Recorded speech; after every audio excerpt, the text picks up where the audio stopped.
All right, everybody. All right, everybody. From the power of live TV, which I know, I've said this a million friggin' times, blows my mind. I am today in Mexico City at a friend's house. I can call him my friend, although I've just met him for the first time. His name is Rob, and Rob and I are going to do some work together here in the education space. Last time I was live, well, 2 weeks ago, I was at Monterey Tech outside doing this LinkedIn Live solo, John, and there was literally like animals running around. I know you love the I animals at Monterey remember. Tech. I remember Yeah, peacocks. Yeah, peacocks, chickens, ducks, deer, crazy, amazing. and Like people Twilight people Zone. playing piano, I saw that. It random was people really playing good. piano. Yeah, so I think maybe maybe the theme of today's show is just show up. You just got to show up Just gotta because show up. both John and I are dragging right now. It's been a long haul here for me for the Edsales Elevation Experience. We're about to close out and get ready for a new cohort, and we're closing a launch today. And John is coming off of closing of the Milken competition, um, and so tell us about that. Yeah. So we just closed applications for the Milken Penn GSE Education Business Plan Competition, which is now in its 16th year. Super excited. We are considered the preeminent education business plan competition in the world. And we secured hundreds of applications from dozens of countries and just had an amazing response from purpose-driven founders from around the world. So applications are closed. We now go into our democratized judging phase where we're pretty serious about this, where we take a very hard look at the hundreds of applications that came in to narrow down to about 25 semifinalists who go through our virtual accelerator, Catapult Virtual Accelerator. And then we select our 7 finalists who compete on the big stage at Holland IQ in New York City on September 11th. So super exciting, exhausting, but really, really feeling great about the work that we're doing and Yeah. the founders that we're working with. Yeah, I am obviously I'm a judge of Milken. I'm a sponsor of Milken. I'll be in New York. I'll be in Philly in June for the one-day event that everybody should go to. But when I got a text message from you this morning and we were just kind of prepping for the show, you said I'm dragging, and I'm thinking, man, why? Well, so talk to us about like, isn't every single one of these the same, or is there always something new, or people asking different questions this year? Or is it the administration messing things up? What's making things different this year? Becoming a victim of our own success. So when I say hundreds of applications, we're several hundreds over what we've done in previous years. So everything Wow. changes when you have a incredible team of change makers, which we do, who all did their job and all rolled up their sleeves and all got the job done. And like Yeah. all contests, the close of the contest was last night at midnight East Coast time, and as fate would have it, we had several come in the last 10, 15 minutes, and we're always holding our breath. But the system's held. We were Nice. able to accept everyone, and now we're going through and getting ready for our judging period, which is exciting. But there were a lot of ask me anything sessions and a lot of one-to-ones answering a lot of questions from the founders toward the end there that made it a bit of a drag in terms of how much time and energy has to be put into that. But we're okay. We're running to the shower in the morning and knowing that we're bound by our work and the purpose of what we're doing. The world events don't help. We're getting a lot of Right. questions regarding current administration and what's happening with funding and what's happening with grants. So that's happening in real time and doesn't do a lot for sleep either. Yeah. No, I hear you, and I know that both for you and for me, it's affecting our personal lives as well. We'll leave that part out of it for now, but I think we're all feeling what's going on in Washington, and that I have a house in Capitol Hill, and I know you have ties to DC. Um, so you talk about systems. It's Hmm. such an interesting thing. I just had somebody sign up in between getting off this bus from one part of Mexico to getting to this part. Sign up for the Edsales Elevation Experience, which is awesome. Hadn't even talked to him before. I certainly know the guy, so I'm super excited to have him as a part of our cohort. Cohort number 9 of the Edsales Wow, Elevation Experience. Can you congratulations. That's believe that? awesome. Yeah. Yeah. And that's like the unofficial number because I don't really release the numbers of like individual companies we work with, but by the end of this cohort we will have had 130-ish people, 130 teams go through the Edsales Elevation Experience, which is exciting. And so this guy signed up, and not sure what happened, but he reached like a 404. He paid, and then he reached a 404, and I'm like, oh, that's so embarrassing. And nobody else has had that, but I'm excited to have him. But it is kind of interesting how we're into our ninth cohort here, and we're leveling up our systems. Just Yep. like you guys are constantly leveling up. When you level up your systems, you're bound to break stuff too, but you got to power through. Yeah. So for the Edsales Elevation Experience, we have, as of right now, we allow 10 companies, all in education, to join the cohort. The next cohort starts the last Tuesday in March. We have 5 of the seats sold, which is fine, because we have some time, and I've got a lot of people lining up for them. And it'll be 12 weeks of companies in education all meeting, for an hour and a half each week. And it's intense, man. And a lot of them are struggling with the same questions of, you know, uh, who's my main stakeholder? And I'm talking to them, and this. You got to sell to one stakeholder. You got to really narrow it down. And they're thinking, I shouldn't because I got to sell to everybody. And then we talk about credibility, and when you talk about credibility and being credible in the education space, I think a lot of imposter syndrome comes along with that. And, you know, we're in the education space. We're not supposed to really be selling. And then the next level up is the offer.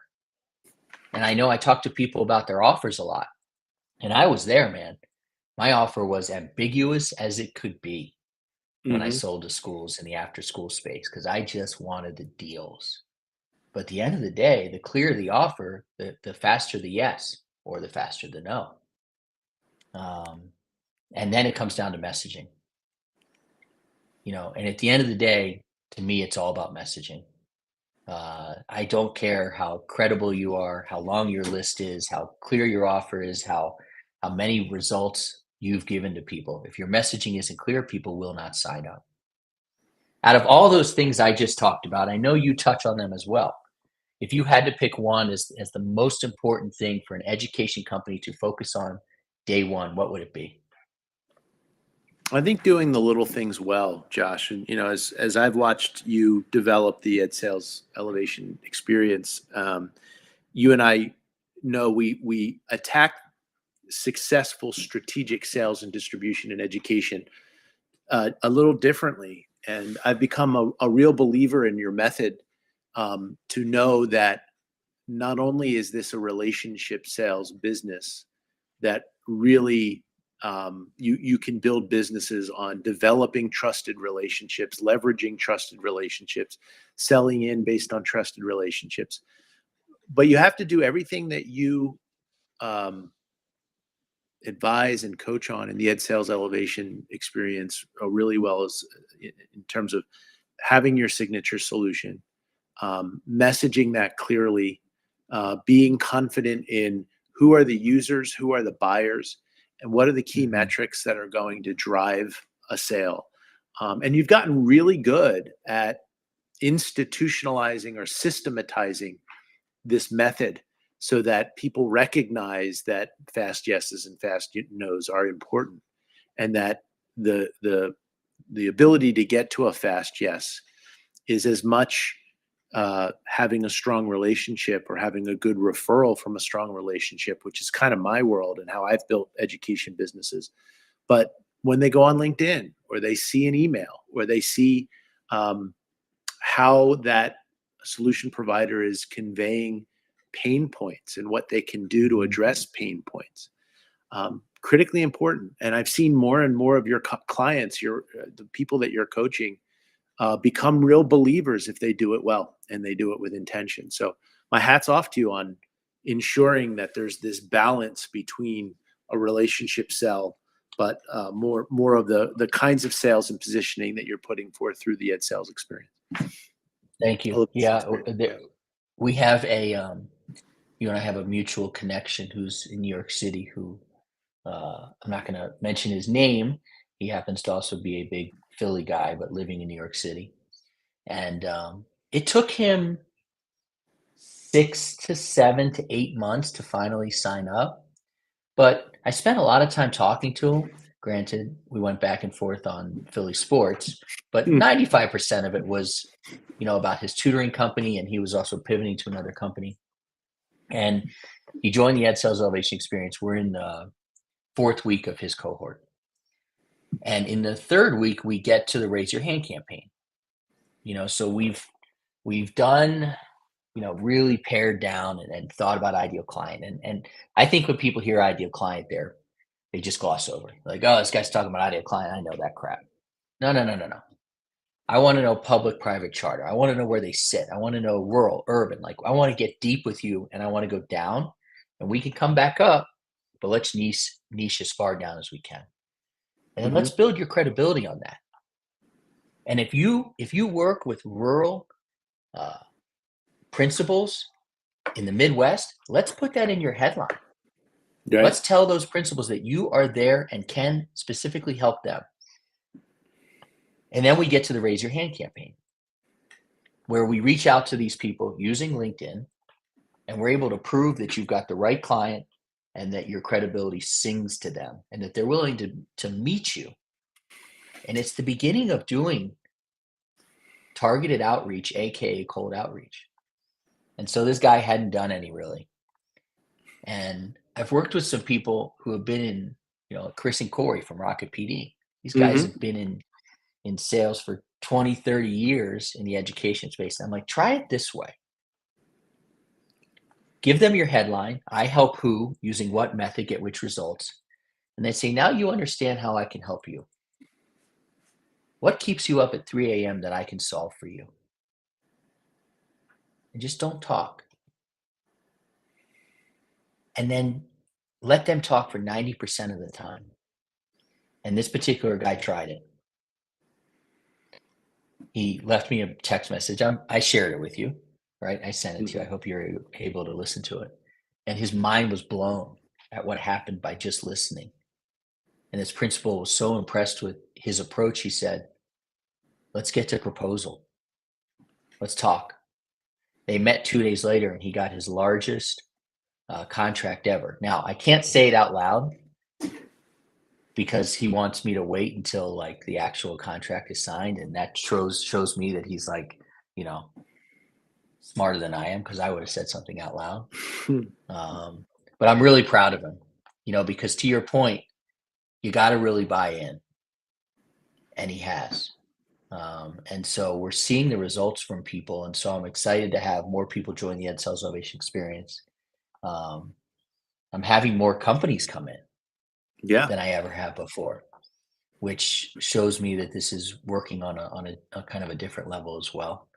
Talk to me. Maybe it's Josh. Maybe you're practicing what you preach, right? Maybe your signature solution is becoming more clear, and the methods by which these intentional practices translate into leads on repeat.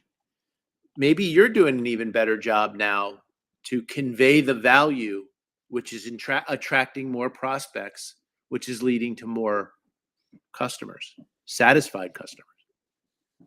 I appreciate that, and I agree with you. And I'm always interested in hearing what you have to say and feedback from other people. I run towards objections and rejections. I'm less good at it inside my own house, but in business, I take it. And but one thing that you have talked to me about, and I'm really evaluating, um, is my approach to social media.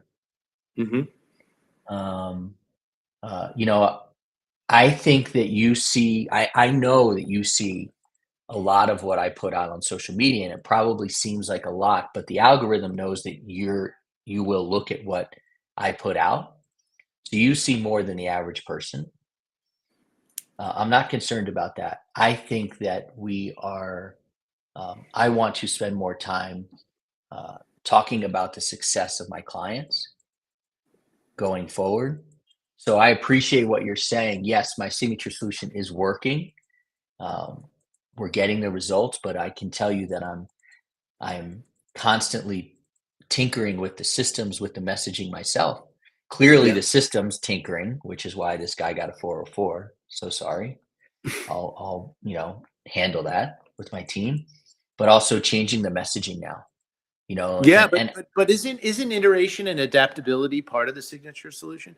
Part of the method that you don't get you don't get intoxicated by your own success. You're constantly leaning in on objections, and you're leaning in on asking critical questions and relying on advisors to tell you if you're doing it the right way. I'm it's seeing you very do a true. lot of that, and I'm seeing you advise your clients to do that because, man, are we in an ever evolving world of education right Yeah. now, where today's principal purchaser is tomorrow's homeschooled parent, and therefore your customers, your clients, and those that are in the business of education need to be awake and open to that and be able to capture new opportunities through the different channels like social media and email and direct marketing. Whereas previously it may have been easier just to initiate or to work through the lens of a relationship sell. Yeah, man. It's really interesting because this is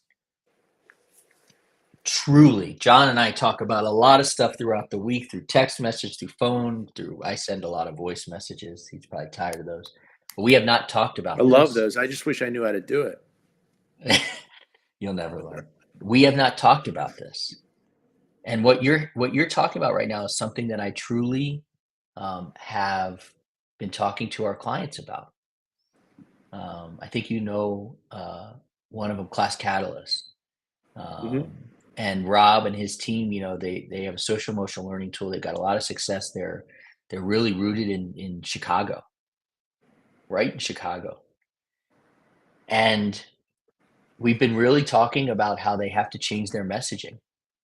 And this is a great opportunity now. And I hate to use the word opportunity, but you used it to go back to these principals in Chicago and say, you had you had fires that you were putting out on January 19th.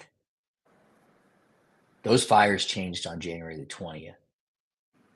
And so your messaging has to be different and you can go and listen to people again. So I think that's kind of like what you're talking about here. It's chaos in Washington. It's chaos in the education space, but it also is a chance to help and therefore is an opportunity. Is that true? Yeah, I think that is true, and I think people have to think about what is um, Trump administration or Doge proof, right? I think that AI is not going anywhere, and people who are thinking about creative applications of artificial intelligence and machine learning will have a chance. I think that career and technical education is an area of um, growth and development. I think that um, you know how we're using language like equity and how we're using language like social emotional learning has to be questioned, unfortunately, even though um, equitable access, equitable experiences, equitable outcomes in education is so critically important right now. We have to think about the accountability movement, and everything that we do has to have a metric and an outcome that can be measured, because when you're thinking about waste and fraud the antidote to that is metrics and value. And so those that are going to succeed in this brave new world of Elon Musk and Doge and the Trump administration are going to be the ones that can codify their signature solution, deliver a service, measure it effectively, and make the buyer stakeholders who are consuming the applications or the solutions look like heroes. You do that, I like your chances. I want to make one more important point, because sometimes I worry, especially when we're a little tired working on fumes, that we're into glittering generalities. Let me tell you a little bit more about what I am seeing with this signature solution Edsales elevation experience. And stop me if I'm going a little bit too far, but this experience at ERDI was eye-opening as well, which is historically, underline all caps, an environment built around thought leadership and relationship selling and relationship solutions. And what's happened with some of your approach in coaching is synergy, which is, yes, developing a relationship and understanding what a superintendent or a chief academic officer is looking for or needs as it relates to their pain points is critically important. And that is what the Education Research and Development Institute is built on.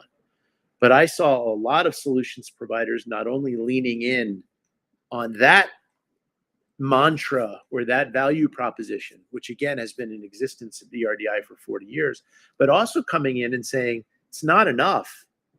I have to have the other basics buttoned down in order for this approach to a relationship sell or approach to a relationship management approach really work. And that was really cool to see 1 + 1 equals 5, and to see solutions providers valuing your method and leaning in on your method in as much as they were leaning in on making a presentation to a superintendent or a chief academic officer and presenting the features and benefits of their solution. I thought that was really cool. Thank you. At ERDI, I obviously sat in on what you were talking about in your talk, and I'm going to ask you this question that I didn't get a chance to ask you there. Okay. And it kind of came back up in what you were talking about with Elon Musk and Trump and Doge. I'm going to ask you to say something nice about what they're doing. Ooh. I don't know if I can really say something nice as much as I can say something that is irrefutable. And that is, they're not going anywhere, and they're serious about what they said they were going to do and what they're doing. And that is to take a very hard look at waste and fraud.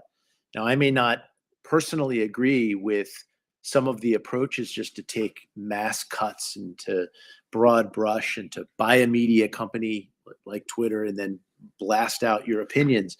That notwithstanding, say something nice. I think those. So let me rephrase it. Can you say tell us something valuable that they are doing? Is there any value in what they're doing? Yes, absolutely. Taking a really hard look at waste and fraud and turning over the apple cart to really not broad brush it, I think is definitely something that's needed in our federal government. I think that big government spending is dangerous, and I think that we are bloated. I think that really thinking hard about how federal government money is spent is a good thing. No question about it. And I think that those solutions providers, those innovators, those customers that you have, Josh, those mentees that I work with, who don't say, "Oh, what are they doing? It's so terrible," but flip it a little and say, "What can I do to maximize my chances of being successful in this world that's going to favor accountability, favor measuring impact, favor education agenda priorities that this administration has said that they will value and fund career and technical education, um, internships, career pathways, parent choice, community engagement, um, science of reading and reading and literacy. Right. Those who can do that well are going to succeed, and And those who just sit back and complain are going to get swept out, in my opinion. I agree, and it really kind of comes full circle, I think, for you and for me. And we again, I don't think there's competition in between what we do, because there are just so many companies that we get to work with and people we can help and learn from.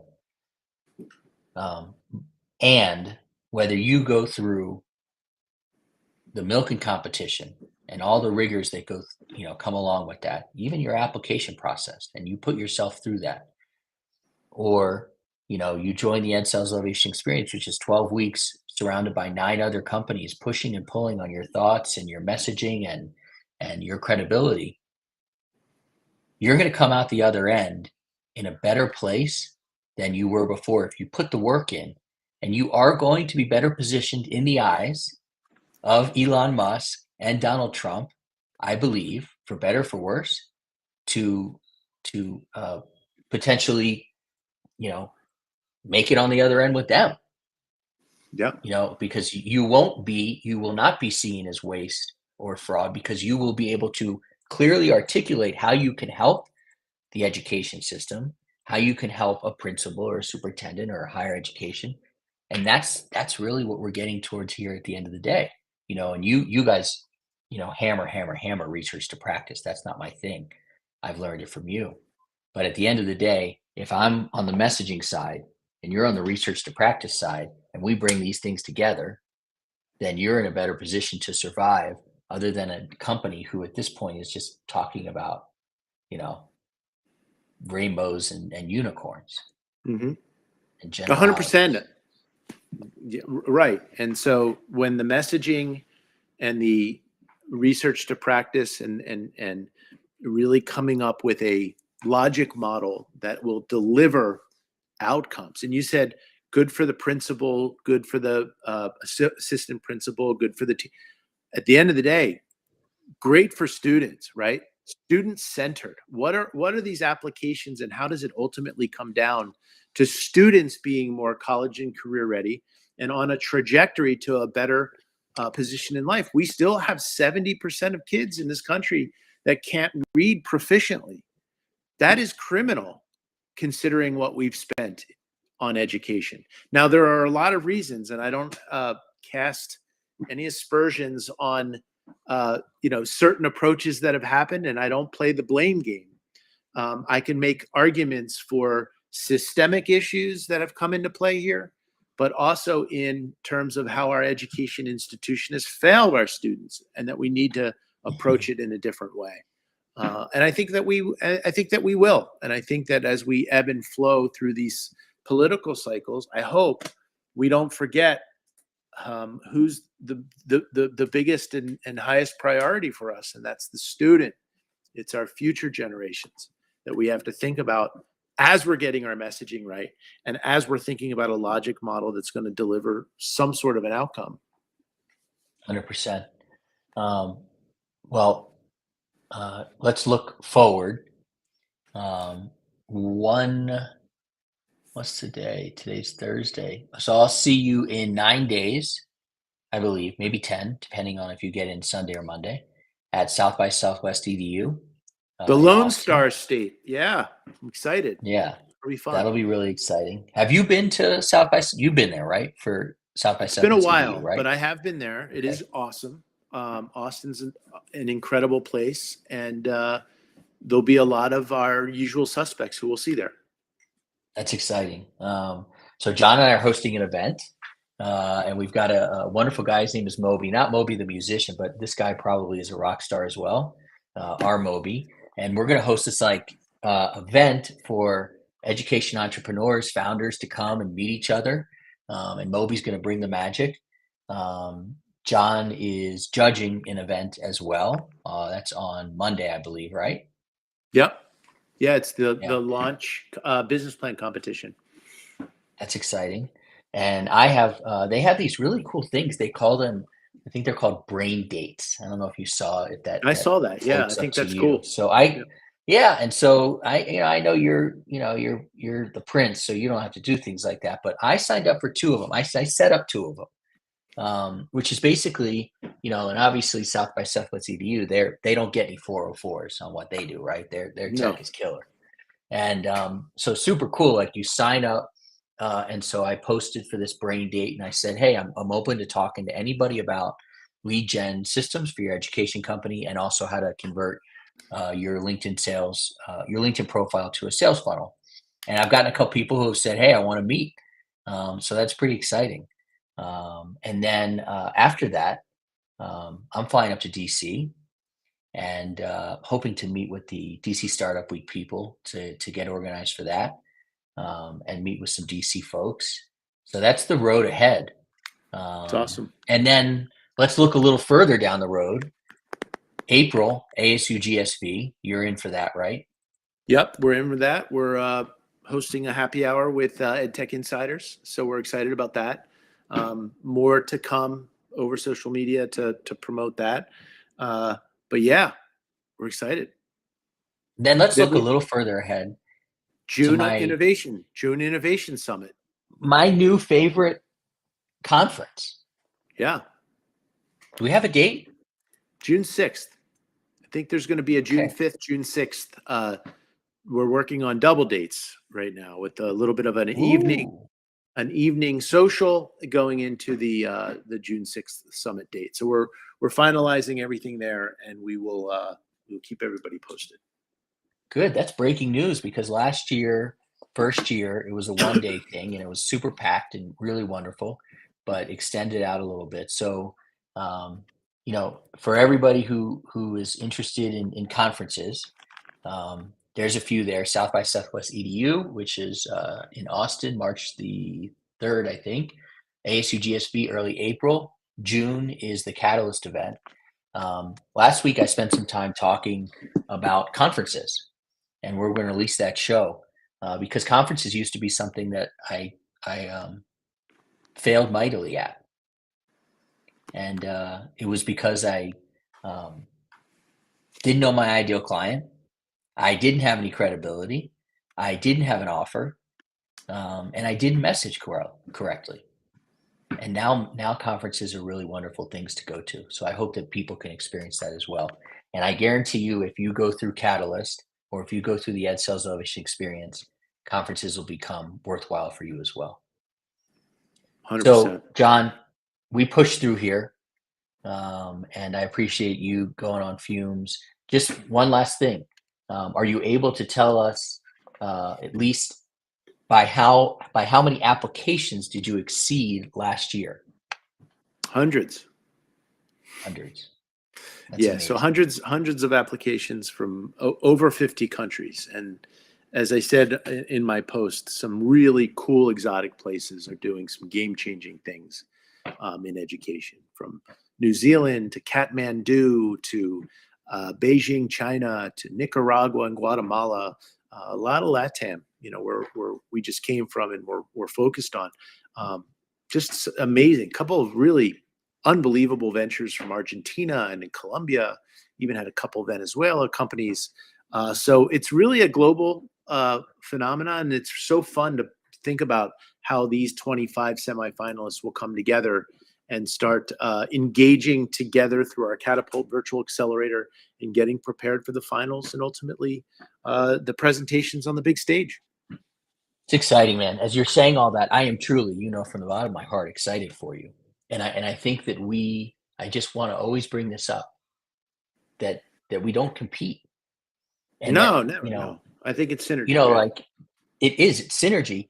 And I want people also to recognize that in the education space, that do competitions. Don't worry about, you know, who else is joining. Like just give it a shot. Join the cohort and let it all hang out, and that's how you get to know people. That's how you get to help people. Um, and so I think it goes back to that, what we said at 101 here when we went live in the central time zone. Just show up. Yeah, and no just way. I'll show take up that. and do I'll your take that best.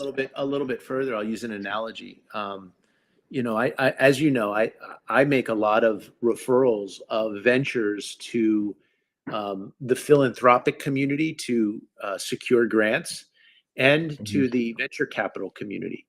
And when I know that somebody's gone through the Edsales elevation experience, it's almost like the musician who came out of the Harlem Children's Choir. Mhm. If they've been trained and they've gone through that proving ground, it means they've built the muscles on their messaging, on their signature solution, on the pressure testing of how they're bringing that out to market in a way that it gives me more confidence to refer them. So that's how much I don't think this is a competition, as much as I want them to be reinforced by your coaching and training. Thanks, man. I appreciate that. I appreciate you showing up every single day, supporting everybody, helping me. I know today, obviously, it was a long day, long night, um, but get some rest. You too. I will get Have some fun this rest as weekend. well. I Yes. will have some fun this weekend. I'm in Mexico City. I got three of my college buddies are all flying in from different places right now, so it's probably going to be a long weekend. I'll look Um, forward to the photos but and the texts. we'll make it a good one. Thanks for showing up, John. Thank you, everybody else, for showing up here. And we'll restream this at on Sunday. If you missed it, we'll restream it on Sunday. And just everybody keep pushing through. It's really important that we push through what's going on right now. We support each other, do competitions, do cohorts, show up for each other, help each other out, and let's push through. Thank you, Hasta everybody, for luego. showing up. John, hasta luego. Bye Gracias. bye.